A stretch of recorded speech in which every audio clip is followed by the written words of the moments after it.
l'éveil d'une âme extraordinaire. Sainte Agnès de Montepulciano, l'enfant mystique qui est devenue maîtresse de sainteté. Au cœur de la Toscane médiévale, où les collines ondulaient comme des vagues vertes sous le ciel infini de l'Italie, se trouvait un petit village nommé Gracciano. C'était l'an 1268, une époque où la foi chrétienne imprégnait chaque pierre des murailles, chaque prière murmurée à l'aube, chaque geste de charité partagé entre voisins. Dans ce décor bucolique, où le temps semblait s'écouler plus lentement et les saisons se succédaient avec la cadence d'un hymne ancien, naquit une fillette qui allait changer à jamais la compréhension de ce que signifie vivre en communion divine. La maison où Agnès vint au monde était humble, mais riche en amour et en dévotion. Ses murs de pierre conservaient les échos des prières matinales et le doux parfum du pain préparé aux premières heures du jour. C'était une famille simple, de travailleurs qui connaissaient la valeur d'un labeur honnête et d'une parole donnée. Le père, homme aux mains calleuses par le travail de la terre, et la mère, aux yeux sereins, reflétant une foi inébranlable, n'auraient jamais imaginé qu'ils élevaient une âme destinée aux autels de la sainteté. Dès ses premiers pas, Agnès démontrait quelque chose qui transcendait la normalité infantile. Tandis que d'autres enfants jouaient avec des poupées de paille ou couraient dans les champs à la poursuite des papillons, elle se retirait dans des coins silencieux de la maison, murmurant des mots qui semblaient s'adresser à quelqu'un d'invisible, mais très présent pour elle. Ses yeux grands et lumineux semblaient de contempler des réalités qui échappaient à la perception commune. Il y avait en elle une sérénité qui contrastait avec la vivacité typique de l'enfance, comme si une flamme divine brûlait déjà dans son petit cœur. Les voisins du village ne tardèrent pas à remarquer la singularité de cette fillette.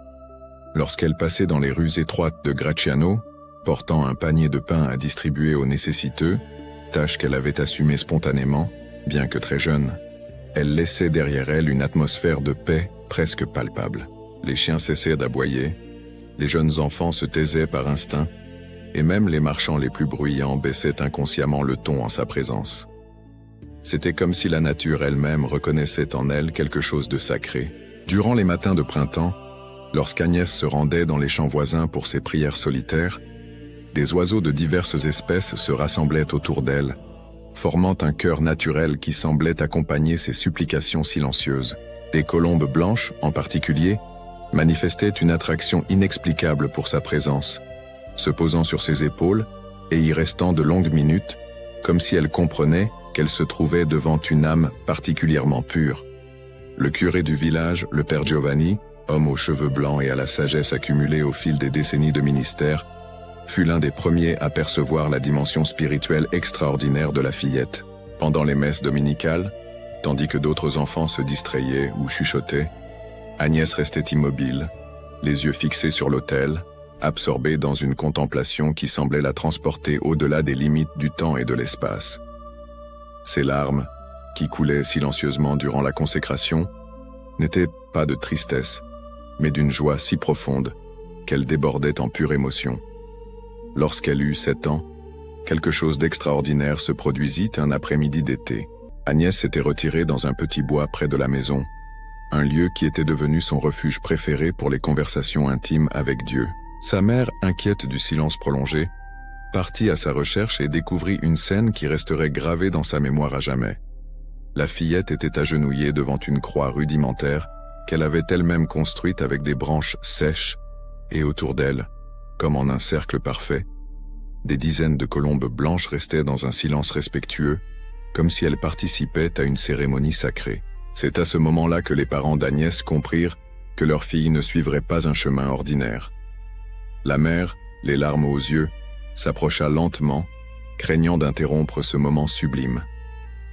Lorsqu'elle osa enfin parler, appelant doucement le nom de sa fille, Agnès se retourna avec un sourire d'une telle luminosité qu'il semblait rayonner de sa propre lumière. « Mère, dit-elle avec une sérénité impressionnante pour son âge, Jésus était ici, parlant avec moi. Il m'a dit qu'il avait des plans spéciaux pour ma vie. » Les paroles de la fillette résonnèrent dans le cœur maternel comme une prophétie. Cette nuit-là, tandis que la famille se réunissait pour la prière du soir, Agnès exprima avec une clarté surprenante son désir de consacrer sa vie entièrement à Dieu. « Je veux habiter dans sa maison, dit-elle, se référant au couvent des Dominicaines à Montepulciano. qui se trouvait à quelques miles de là. Je veux apprendre à l'aimer comme le font les sœurs de tout mon cœur, sans partager cet amour avec quoi que ce soit d'autre. La détermination dans la voix de la fillette de 8 ans laissa les parents perplexes. Comment pouvaient-ils comprendre une telle maturité spirituelle chez quelqu'un d'aussi jeune? Comment accepter que leur fille bien-aimée désirait abandonner le foyer pour embrasser une vie de clôture et de renoncement? Pendant des semaines, la famille vécut une période de réflexion intense, de prières ferventes et de conversations qui se prolongeaient tard dans la nuit. Le couvent dominicain de Montepulciano était connu pour sa discipline rigoureuse et la profondeur de la vie contemplative qui s'y développait. Les sœurs, femmes d'âge divers qui avaient renoncé au plaisir mondain pour chercher l'union parfaite avec le Christ, consacraient leurs journées à la prière, à l'étude des Écritures et aux œuvres de charité. L'idée d'accepter une enfant si jeune dans leur rang était sans précédent et défiait toutes les traditions et les règlements conventuels. Mais quand Agnès fut emmenée par ses parents pour une visite au couvent, quelque chose d'extraordinaire se produisit. La mère supérieure, femme d'âge mûr connue pour sa prudence et son discernement spirituel, ressentit immédiatement une présence spéciale chez cette fillette aux yeux lumineux. Pendant une conversation qui devait durer quelques minutes, Agnès démontra une connaissance des vérités de la foi et une soif de Dieu qui laissèrent toutes les religieuses admiratives. « Ma sœur », dit Agnès en s'adressant à la mère supérieure avec une confiance qui contrastait avec son jeune âge, « je sais que je suis très jeune, mais mon cœur est déjà assez grand pour aimer Jésus comme vous le faites. Il m'a appelé et je dois répondre. » Ces paroles furent accompagnées d'une telle sincérité et détermination que la mère supérieure ressentit en son fort intérieur la certitude que c'était là une vocation authentique, un appel divin qui transcendait les conventions humaines. Après des jours de prière et de discernement, la communauté prit une décision qui marquerait l'histoire de la spiritualité médiévale. Agnès serait acceptée comme postulante, devenant probablement la plus jeune candidate à la vie religieuse de toute la région. Le jour où elle quitta la maison paternelle pour entrer au couvent fut marqué par un mélange de joie et de mélancolie qui enveloppa tout le village de Gracciano. Ainsi commençait le parcours extraordinaire d'une fillette qui, à l'âge de 9 ans, cheminait déjà d'un pas assuré sur la voie de la sainteté, laissant derrière elle le monde connu pour embrasser une destinée qui ferait d'elle l'une des figures les plus vénérées de l'Église catholique. Le couvent de Montepulciano s'éveillait avant même que les premiers rayons du soleil ne teintent les collines toscanes. C'était dans le silence sacré de l'aube que les sœurs dominicaines se réunissaient à la chapelle pour les laudes, entamant ainsi une nouvelle journée de prière, de travail et de contemplation. Parmi elles, se distinguait une petite figure, dont la présence irradiait cependant une sérénité qui touchait profondément toutes les religieuses. Agnès, qui à 9 ans s'était déjà complètement adaptée à la vie conventuelle comme si elle était née pour elle. Durant les premiers mois au couvent, la fillette surprit la communauté par sa capacité à absorber les enseignements spirituels et à les vivre avec une authenticité impressionnante. Tandis que d'autres novices plus âgés luttaient encore pour trouver l'équilibre entre leur vie antérieure et leur nouvelle vocation, Agnès semblait avoir trouvé immédiatement sa place dans le cœur de Dieu. Ses prières, murmurées avec ferveur durant les longues heures d'adoration, avaient une qualité particulière qui faisait que même les sœurs les plus expérimentées se sentaient touchées par sa dévotion. La routine quotidienne au couvent était rigoureuse, mais Agnès l'embrassait avec une joie contagieuse. Elle se levait avant le son de la cloche matinale, et les sœurs la trouvaient souvent déjà agenouillée dans sa cellule, absorbée dans une prière profonde. Pendant les travaux manuels, couture, préparation des repas, entretien du potager, elle exécutait chaque tâche comme si c'était un acte d'adoration, transformant les occupations les plus simples en moments de communion divine. Ce fut durant ces premières années de formation religieuse que commencèrent à se manifester les premiers signes des dons extraordinaires qui marqueraient toute la vie d'Agnès. La mère supérieure, observatrice attentive des mouvements de l'esprit dans l'âme de ses filles spirituelles, remarqua que la jeune novice éprouvait des moments d'extase durant la prière, restant complètement immobile, le visage transfiguré par une lumière intérieure qui semblait venir d'autres sphères. Un matin d'hiver, tandis que la communauté se préparait pour l'office de sexte à la chapelle, sœur Caterina découvrit Agnès dans sa cellule, élevée de quelques centimètres au-dessus du sol, enveloppée d'une douce luminosité qui ne pouvait être expliquée par la lumière naturelle entrant par la petite fenêtre. La jeune religieuse restait en extase profonde, les bras étendus en forme de croix et le visage tourné vers le haut, comme si elle contemplait des réalités invisibles aux yeux humains. Lorsqu'elle retrouva enfin son état de conscience normal, Agnès décrivit avec une simplicité touchante la vision qu'elle avait eue. Jésus-Christ lui était apparu, non pas comme le crucifié souffrant, mais comme le ressuscité glorieux, entouré d'une lumière qui surpassait l'éclat du soleil. « Il m'a dit qu'il m'aime spécialement », rapporta-t-elle à la Mère supérieure, et qu'il a préparé pour moi un chemin de grâce qui aidera de nombreuses âmes à s'approcher de lui. Les visions devinrent de plus en plus fréquentes. Notre-Dame commença à apparaître régulièrement à Agnès, lui apportant des consolations célestes et des enseignements profonds sur les mystères de la foi. Lors d'une de ces apparitions, particulièrement marquante, la Vierge Marie offrit à la jeune religieuse une rose blanche au parfum indescriptible, expliquant que cette fleur représentait la pureté de son âme et la promesse qu'elle serait un instrument spécial entre les mains de Dieu. Mais peut-être l'épisode le plus extraordinaire de la jeunesse d'Agnès eut-il lieu durant la célébration de Noël de ses 12 ans au couvent. La communauté s'était réunie pour la messe de minuit, et la chapelle était décorée avec une simplicité franciscaine, mais imprégnée d'une atmosphère de recueillement et d'attente qui caractérisait les célébrations dans cette maison religieuse. Pendant la consécration, lorsque le célébrant éleva l'hostie consacrée, Agnès entra dans un extase si profond que son corps devint complètement rigide, les yeux fixés sur l'autel. Les sœurs à ses côtés remarquèrent que des larmes de joie coulaient silencieusement sur son visage, et qu'une lumière douce semblait l'envelopper complètement. Ce que personne d'autre ne pouvait voir, mais qu'elle décrirait ensuite avec des détails émouvants, était que la Vierge Marie elle-même était apparue à ses côtés, portant dans ses bras l'enfant Jésus. « Notre-Dame s'est approchée de moi », raconterait Agnès plus tard à la Mère supérieure, et avec un sourire plus doux que le miel, elle a placé l'enfant Jésus dans mes bras. J'ai pu sentir la chaleur de son corps divin, entendre les battements de son cœur sacré, et pendant quelques instants, j'ai éprouvé un bonheur si grand que j'ai cru que mon cœur ne pourrait pas supporter une telle joie.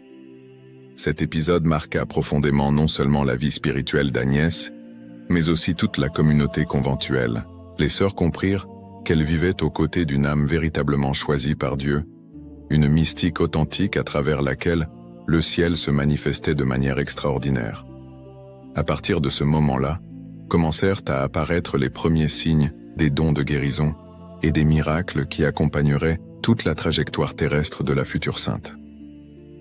Durant les années suivantes, la renommée de la jeune religieuse commença à se répandre au-delà des murs du couvent. Des personnes de diverses villes de la région venaient à Montepulciano pour demander les prières d'Agnès, et beaucoup d'entre elles retournaient avec des témoignages de guérison inexplicables et de grâces extraordinaires.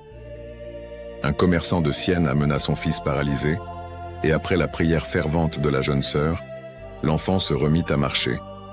Une femme stérile, conçue après avoir reçu la bénédiction d'Agnès. Un jeune agriculteur recouvra complètement la vue qu'il avait perdue lors d'un accident. Mais peut-être le miracle le plus impressionnant de ces premières années fut-il la résurrection d'une enfant de 5 ans, fille d'une famille humble de la région. La petite fille était morte subitement d'une forte fièvre, et les parents désespérés apportèrent le petit corps au couvent, suppliant Agnès d'intercéder pour leur fille. La jeune religieuse resta en prière toute la nuit à côté du corps sans vie, et au lever du jour, devant les yeux incrédules de tous les présents, l'enfant ouvrit les yeux et demanda de l'eau, comme si elle s'était simplement réveillée d'un sommeil profond. Ces événements extraordinaires, loin de provoquer orgueil ou vanité chez Agnès, la menaient à une humilité encore plus grande. Elle attribuait tous les miracles exclusivement à la bonté divine, se considérant comme un simple instrument fragile entre les mains du Très-Haut. « Ce n'est pas moi qui fais ces choses », disait-elle avec une simplicité touchante.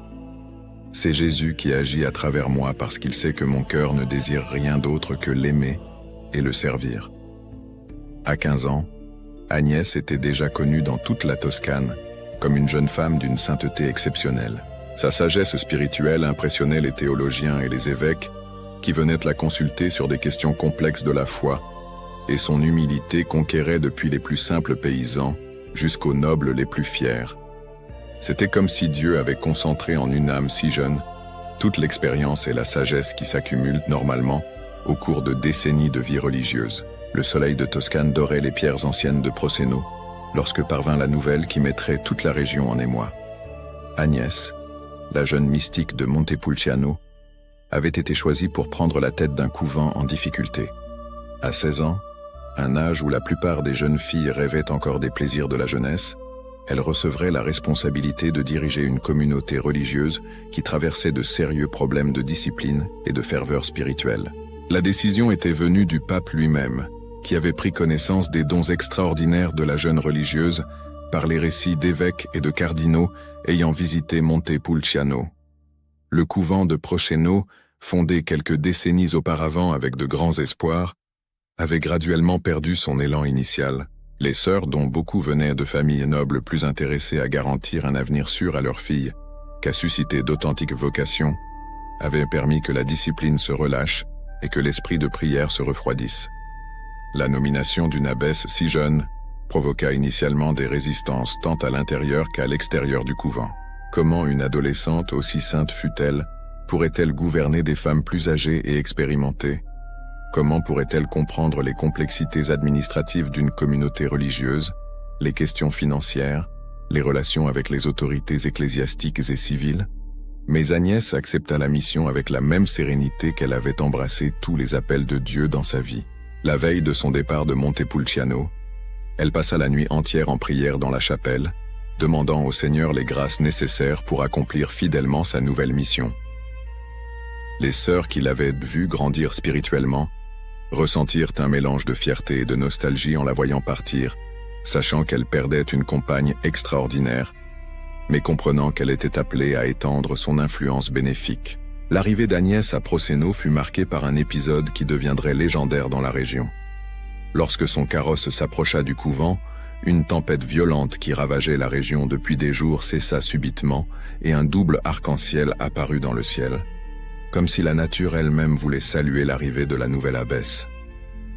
Les sœurs qui attendaient avec curiosité et une certaine appréhension ressentirent immédiatement un changement dans l'atmosphère du lieu. Agnès n'arriva pas avec des airs de supériorité ou d'autorité imposée. Au contraire, sa première attitude fut de se prosterner devant l'autel de la chapelle conventuelle et de demander humblement à Dieu de l'aider à être une servante fidèle de ses sœurs. Ensuite, elle réunit toute la communauté et, avec des mots simples mais profondément touchants, partagea sa vision pour l'avenir du couvent.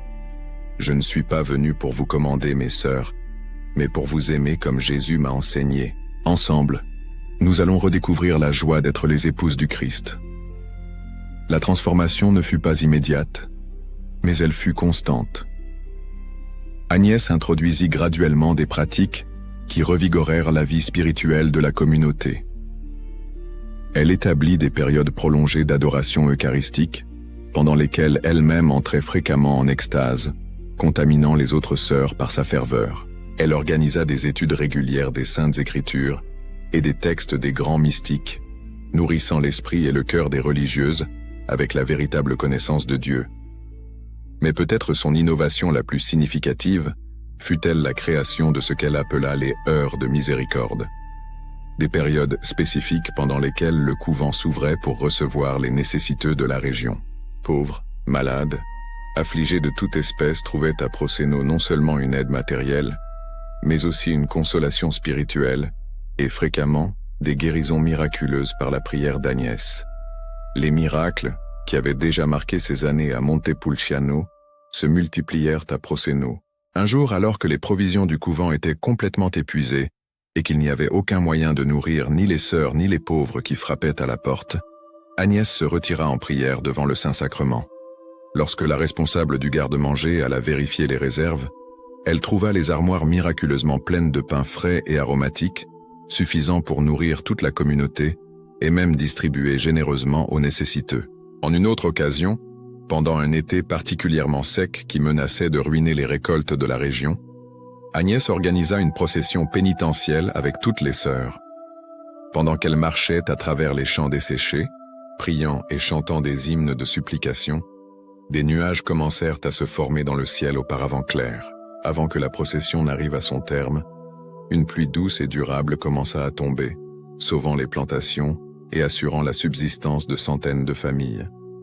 Mais peut-être l'épisode le plus extraordinaire de la période à Procéno fut-il la fameuse pluie de fleurs. Un matin de printemps, tandis qu'Agnès dirigeait la prière communautaire dans la chapelle, les sœurs commencèrent à percevoir un parfum délicieux qui embaumait toute la pièce. Lorsqu'elles levèrent les yeux, elles virent des pétales de roses blanches tomber doucement du plafond, comme si une pluie céleste bénissait la prière de la communauté. Les fleurs continuèrent de tomber tout au long de la prière, formant un tapis parfumé qui resta frais pendant plusieurs jours, exhalant un parfum que beaucoup comparèrent au parfum même du paradis. La renommée des prodiges qui se produisaient à Procéno se répandit rapidement dans toute l'Italie. Évêques, cardinaux, nobles et gens simples faisaient des pèlerinages au couvent pour rencontrer la jeune abbesse et solliciter ses prières. Agnès recevait tout le monde avec la même bonté et humilité, ne se considérant jamais responsable des miracles qui se produisaient, mais dirigeant toujours l'attention et la gratitude des gens vers Dieu. Durant son mandat d'abbesse à Procéno, Agnès fit également preuve d'une sagesse administrative qui surprit même les plus sceptiques. Le couvent, qui était au bord de la faillite financière, recouvra rapidement sa stabilité économique grâce à une gestion prudente et à des dons généreux qui affluaient de partout, motivés par la réputation de sainteté de la jeune supérieure. Elle établit des règlements clairs mais empreints de compassion, préférant toujours la correction fraternelle à la punition rigide, et parvint à créer un environnement où chaque sœur se sentait valorisée et aimée. L'un des aspects les plus frappants de son leadership était la manière dont elle conciliait autorité et tendresse maternelle. Bien qu'elle fût plus jeune que beaucoup de ses subordonnés, Agnès exerçait une influence morale si grande que les sœurs la recherchaient naturellement pour des conseils non seulement sur les questions spirituelles, mais aussi sur les problèmes personnels et les difficultés pratiques de la vie conventuelle. Une fois, une sœur plus âgée, qui avait initialement résisté à l'autorité de la jeune abbesse, s'approcha d'elle en pleurs, avouant qu'elle avait complètement perdu la foi et envisageait d'abandonner la vie religieuse. Agnès la reçut avec une tendresse infinie, passant toute la nuit en conversation et en prière avec elle. Au lever du jour, la sœur avait non seulement retrouvé sa paix intérieure, mais expérimenté un renouveau spirituel si profond qu'elle deviendrait l'une des religieuses les plus ferventes de la communauté. Les années passées à Procéno consolidèrent la réputation d'Agnès comme l'une des grandes figures spirituelles de son époque, mais son cœur restait attaché à Montepulciano, où elle avait fait ses premiers pas dans la vie religieuse. Quand l'opportunité se présenta à elle de retourner dans sa ville natale pour fonder un nouveau monastère, elle comprit que Dieu l'appelait à une nouvelle étape de sa mission terrestre. L'automne 1306 peignait les collines de Montepulciano de teintes dorées lorsqu'Agnès, alors âgée de 38 ans, revint dans la ville qu'elle avait quittée enfant. Mais elle ne revenait pas comme la jeune religieuse qui était partie des décennies auparavant. Elle revenait en femme mûre, expérimentée dans le leadership spirituel et reconnue dans toute l'Italie comme l'une des grandes mystiques de son temps.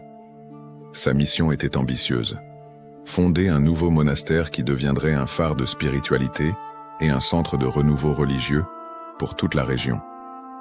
La décision de revenir avait été précédée d'une vision extraordinaire. Lors d'une de ses habituelles heures de prière nocturne à Procéno, Jésus-Christ était apparu à Agnès, entouré d'une lumière qui surpassait l'éclat des étoiles. D'une voix qui résonnait comme une musique céleste, il avait dit « Ma fille bien-aimée, le temps est venu pour toi de retourner à l'endroit où ta vocation est née. Là, tu construiras une maison qui sera comme un jardin fleuri, où de nombreuses âmes trouveront le chemin vers moi. » La nouvelle du retour d'Agnès se répandit rapidement à Montepulciano, provoquant une joie généralisée parmi les habitants. Beaucoup se souvenaient encore de la jeune fille extraordinaire qui était partie si jeune pour suivre sa vocation religieuse et attendait maintenant avec impatience de voir la femme sainte qu'elle était devenue.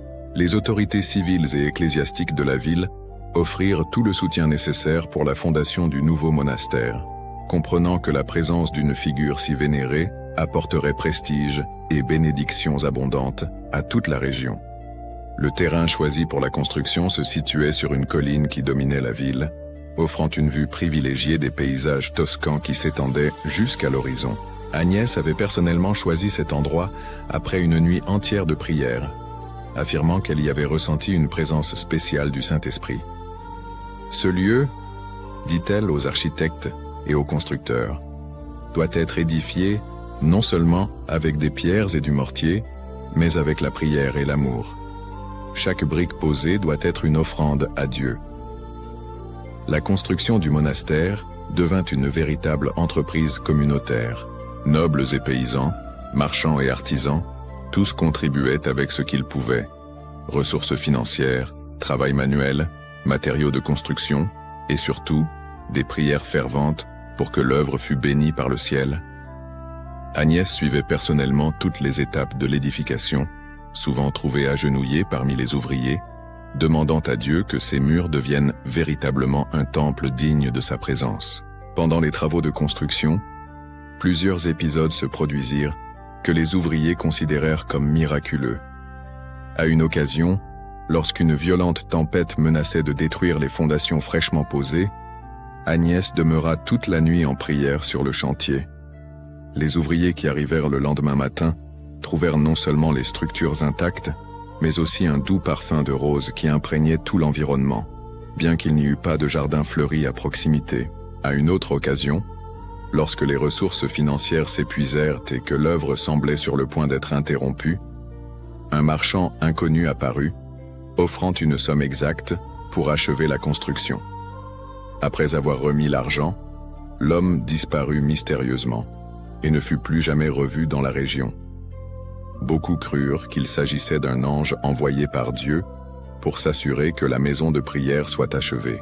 La chapelle du monastère fut l'objet de soins particulièrement extraordinaires. Agnès voulait que ce fût un espace où la présence divine pût être ressentie de manière particulièrement intense. Les artisans les plus talentueux de la région furent invités à créer des fresques, des sculptures et des ornements qui élèveraient à l'esprit des fidèles à la contemplation des réalités célestes.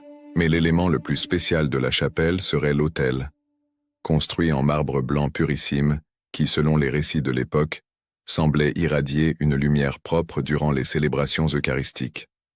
Tandis qu'elle supervisait la construction, Agnès se consacrait également à la formation de la communauté religieuse qui habiterait le nouveau monastère. Elle sélectionnait soigneusement les jeunes femmes qui désiraient entrer dans la vie conventuelle, non seulement en considérant leurs antécédents familiaux ou leurs possessions matérielles, mais principalement en discernant l'authenticité de leur vocation et la sincérité de leur désir de consécration à Dieu. Les futures sœurs passaient par une période de formation intensive sous la direction personnelle d'Agnès. Elle leur enseignait non seulement les règles de la vie conventuelle et les pratiques dévotionnelles traditionnelles, mais aussi les secrets de la prière contemplative qu'elle avait appris durant ses années d'expérience mystique. La prière, disait-elle à ses filles spirituelles, n'est pas seulement réciter de belles paroles à Dieu, c'est ouvrir complètement son cœur pour qu'il puisse y entrer et faire sa demeure en nous.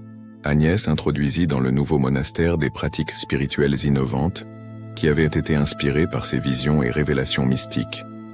Elle établit des périodes spécifiques d'adoration réparatrice, durant lesquelles la communauté se consacrait à consoler le cœur de Jésus pour les offenses qu'il recevait des pécheurs. Elle organisa également des veillées spéciales lors des grandes fêtes liturgiques, créant une atmosphère de ferveur et de recueillement qui transformait tout le monastère en une anticipation du paradis.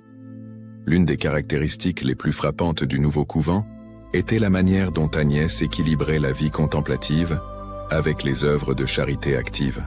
Bien qu'elle maintint la clôture et les horaires de prière rigoureux, elle ouvrit les portes du monastère afin que les nécessiteux de la région puissent recevoir une assistance matérielle et spirituelle.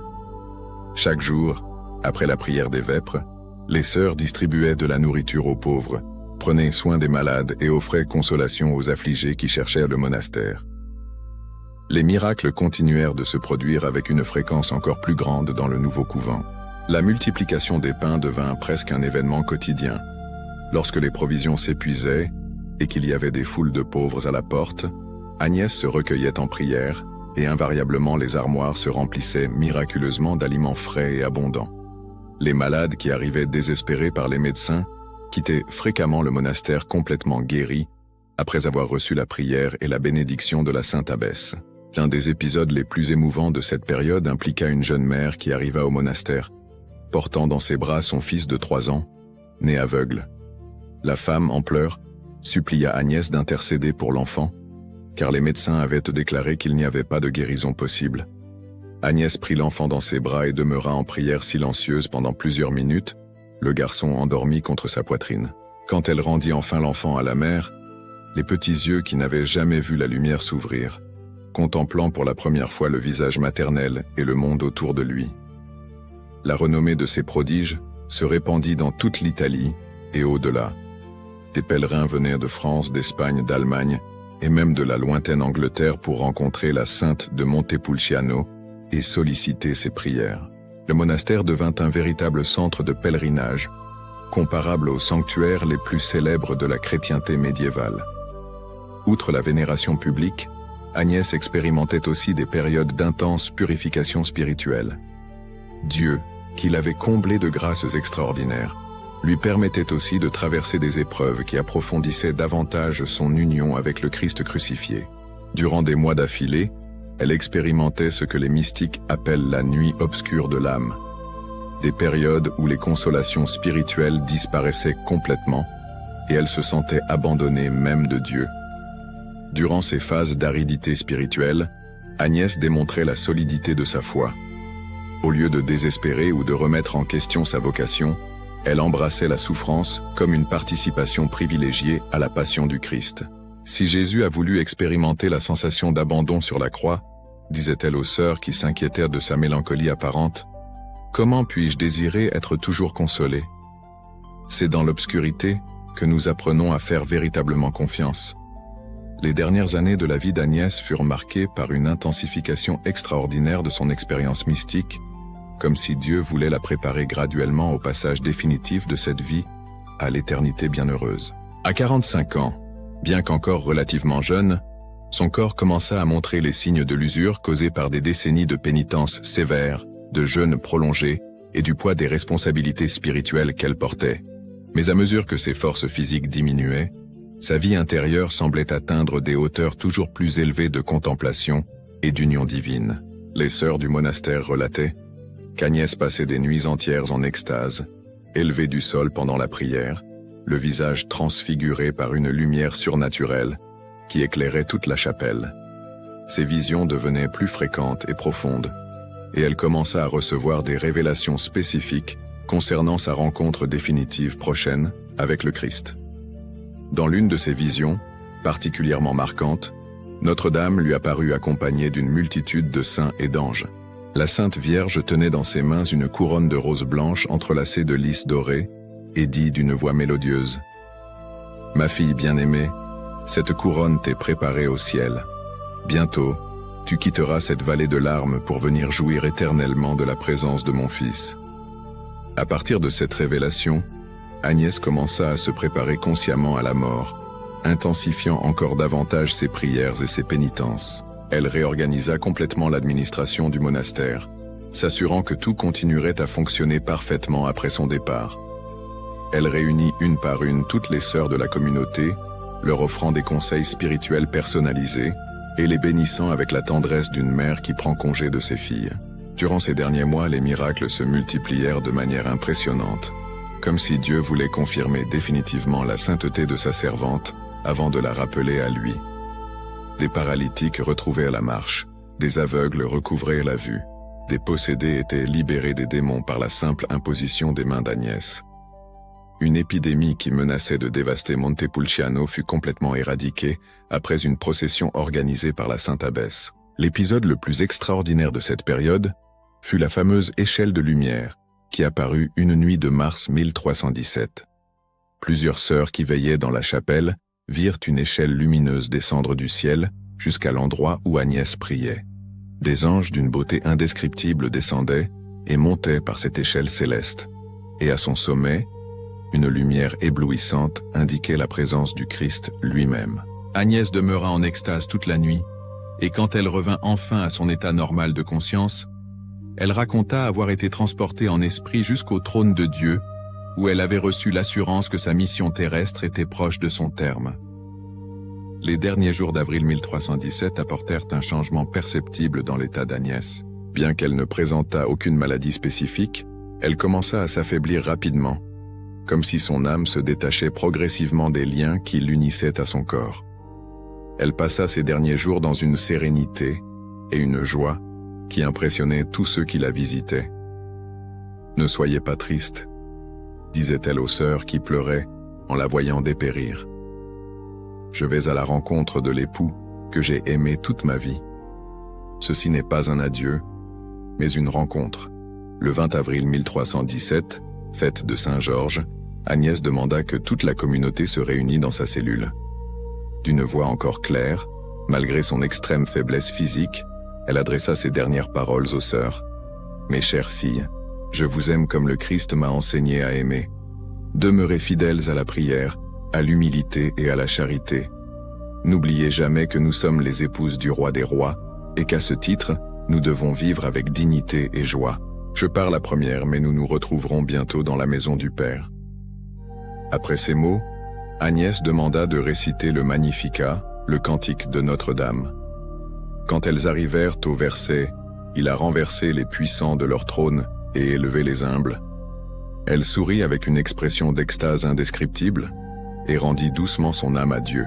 Les sœurs présentes relatèrent qu'au moment exact de sa mort, un parfum délicieux emplit tout l'environnement et une lumière douce enveloppa son corps, lequel demeura avec une expression de paix et de bonheur qui toucha profondément tous les cœurs.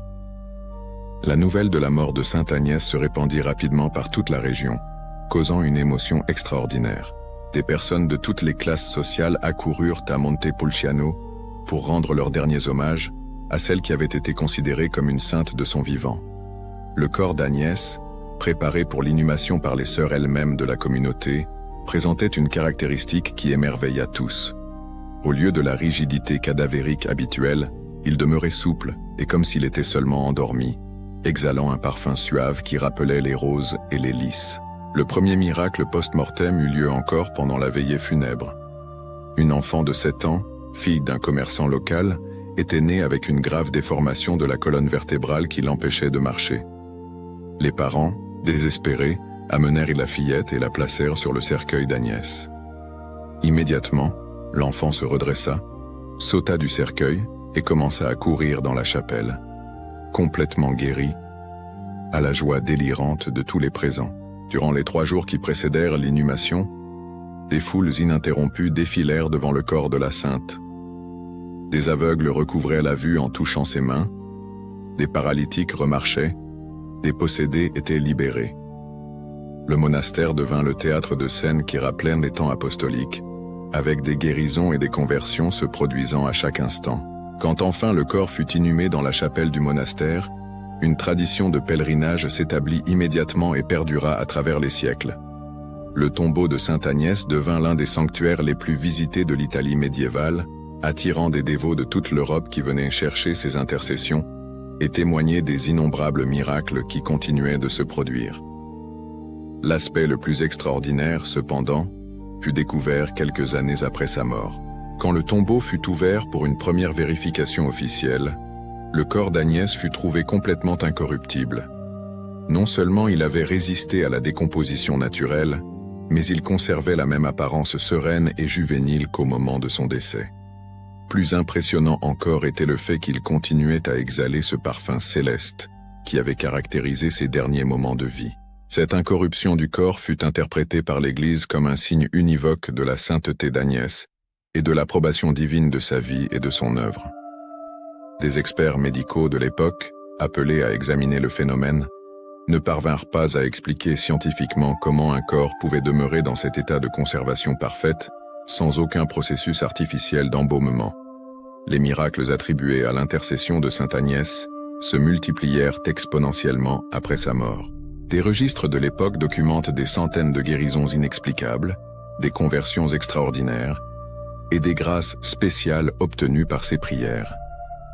Rois et reines, papes et cardinaux, saints et personnes simples, tous recherchèrent la protection de celle qui avait vécu d'une manière si proche de Dieu.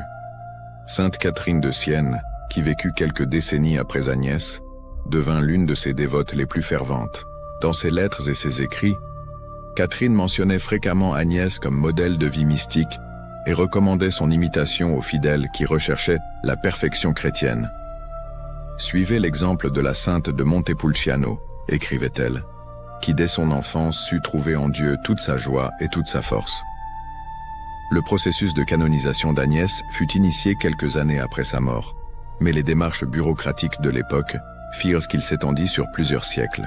Finalement, en 1726, le pape Benoît XIII l'inclut officiellement au catalogue des saints de l'Église catholique, confirmant ainsi ce que le peuple chrétien reconnaissait déjà depuis plus de 400 ans.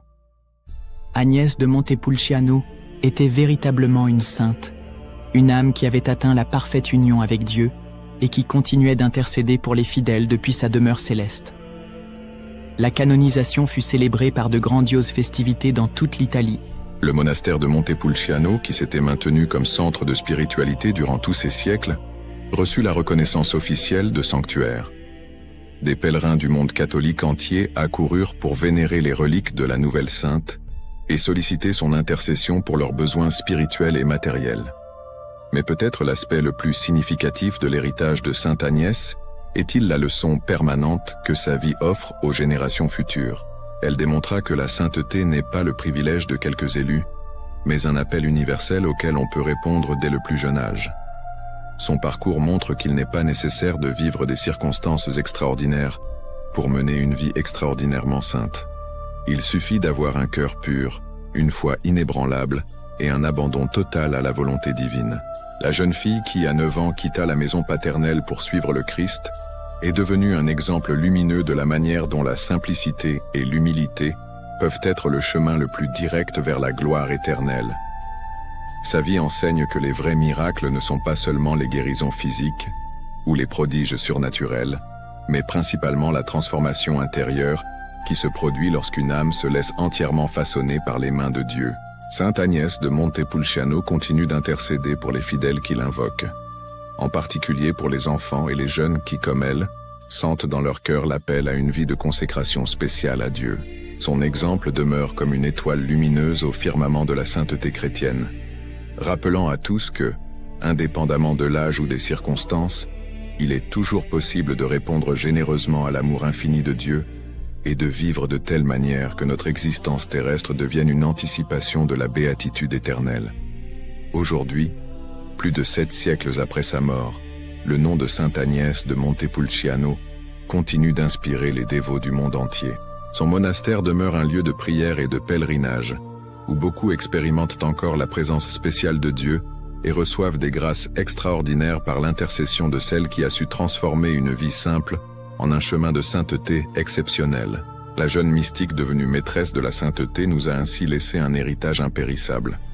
La certitude que Dieu appelle tous ses enfants à la sainteté et que cette sainteté peut fleurir à tout âge, en toutes circonstances, pourvu qu'il y ait un cœur disposé à dire, comme elle l'a dit dès son enfance, « Oui Seigneur, qu'il me soit fait selon votre volonté. » Prière.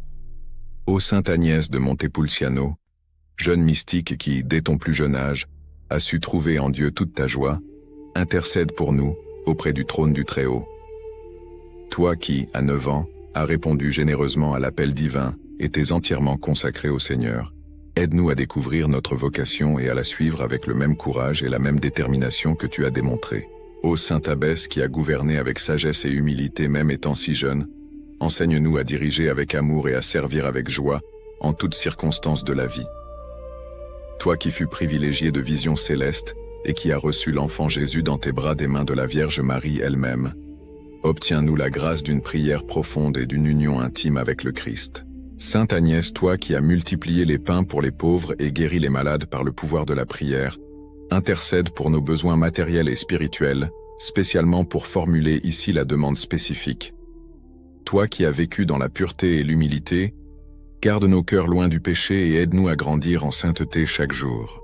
Ô chère Sainte, qui est restée incorrompue après la mort comme signe de l'approbation divine, accorde-nous la persévérance finale et la grâce d'une sainte mort. Par ta puissante intercession, que notre vie devienne un cantique de louange à Dieu et que notre âme se prépare dignement à la rencontre éternelle avec le Christ notre divin époux. Amen. Sainte Agnès de Montepulciano, priez pour nous. Ma prière. Ô Seigneur notre Dieu, avec une gratitude profonde, nous élevons nos cœurs pour te remercier du don de la vie et du privilège de transmettre ton amour à travers les histoires qui nous inspirent et nous transforment. Nous te remercions, Père, de nous accorder la force la sagesse et le courage de partager les enseignements de ton évangile par le biais de cette chaîne, qui a été un phare d'espérance et de lumière au milieu des adversités du monde. Seigneur, nous reconnaissons que chaque vie est un don précieux, et nous sommes reconnaissants pour chaque instant qui nous est accordé pour témoigner et propager ta parole. Que chaque histoire racontée, chaque message de foi et chaque enseignement divin atteignent les cœurs assoiffés d'amour, de vérité et de réconciliation. Nous te remercions pour l'inspiration qui nous guide, pour les bénédictions qui se multiplient et pour l'opportunité de contribuer à la diffusion du christianisme en apportant la lumière de ton amour à ceux qui cherchent direction et consolation. Puisse, à travers ces récits, nous toucher des vies, fortifier la foi et créer une communauté unie dans la recherche de la paix et de la vérité que toi seul peux offrir. Que ta grâce continue de nous éclairer et que nous puissions être des instruments de ta miséricorde et de ta compassion, reflétant la beauté de ton amour en chaque mot et geste. Au nom de Jésus, notre Sauveur, nous te remercions de nous permettre de participer à cette mission sacrée. Amen. Le parcours de Sainte Agnès de Montepulciano nous révèle une vérité profonde qui résonne à travers les siècles. La sainteté ne connaît pas de limite d'âge, de conditions sociales ou de circonstances extérieures. Cette jeune fille extraordinaire, qui à 9 ans marchait déjà d'un pas ferme sur le chemin de la perfection chrétienne, est devenue un phare lumineux pour tous ceux qui cherchent à vivre une vie véritablement consacrée à Dieu. Son histoire nous enseigne que la réponse généreuse à l'appel divin peut transformer une existence simple en une symphonie de grâce et de miracles. Agnès n'a pas attendu la maturité pour livrer son cœur complètement au Seigneur. Dès l'enfance, elle a reconnu que sa véritable vocation était d'être épouse du Christ et servante de ses frères les plus nécessiteux. Le legs de Sainte Agnès demeure vivant de nos jours, nous rappelant que chaque âge de la vie offre des opportunités uniques de grandir en sainteté. Que ce soit dans l'innocence de l'enfance, l'énergie de la jeunesse, la responsabilité de la maturité ou la sagesse de la vieillesse, nous sommes tous appelés à vivre comme des saints, transformant notre quotidien en offrande permanente au Créateur. Sa vie mystique, marquée par des visions célestes, des miracles extraordinaires et une union intime avec le Christ, ne l'a pas éloignée des réalités humaines. Au contraire, plus elle était proche de Dieu, plus elle se dévouait au service des pauvres, aux soins des malades et à l'orientation spirituelle de ses sœurs religieuses. Agnès nous montre que la vraie spiritualité se manifeste dans l'amour concret du prochain. L'incorruptibilité de son corps, découverte des années après sa mort, symbolise la victoire de la sainteté sur la corruption du péché et de la mort. Sainte Agnès a vaincu non seulement par la pureté de sa vie, mais par la constance de son abandon, par l'humilité de son cœur et par la confiance absolue en la providence divine. Dans un monde qui souvent ne valorise que les réalisations matérielles et les succès temporaires, Sainte Agnès de Montepulciano nous invite à redécouvrir les valeurs éternelles. Elle nous rappelle que la vraie grandeur réside dans la capacité d'aimer sans mesure, de servir sans intérêt et de faire confiance sans réserve à la bonté infinie de Dieu. Que sa puissante intercession continue d'obtenir des grâces spéciales pour tous ceux qui, inspirés par son exemple lumineux, désirent suivre le chemin de la sainteté avec courage et persévérance. Si cette histoire a touché votre cœur, n'oubliez pas de vous abonner à la chaîne Histoire Sacrée, la vie des saints, pour découvrir d'autres témoignages édifiants d'hommes et de femmes qui ont transformé leur vie en offrande d'amour à Dieu. Partagez cette vidéo avec vos amis et votre famille, et laissez votre j'aime pour nous motiver à continuer de vous apporter ces histoires inspirantes. Nous voulons connaître votre opinion. Quel aspect de la vie de Sainte Agnès de Montepulciano vous a le plus inspiré? Fût-ce sa vocation précoce, ses dons mystiques extraordinaires, son humble leadership ou son dévouement inlassable envers les nécessiteux? Partagez dans les commentaires comment l'histoire de cette sainte peut influencer votre propre cheminement de foi.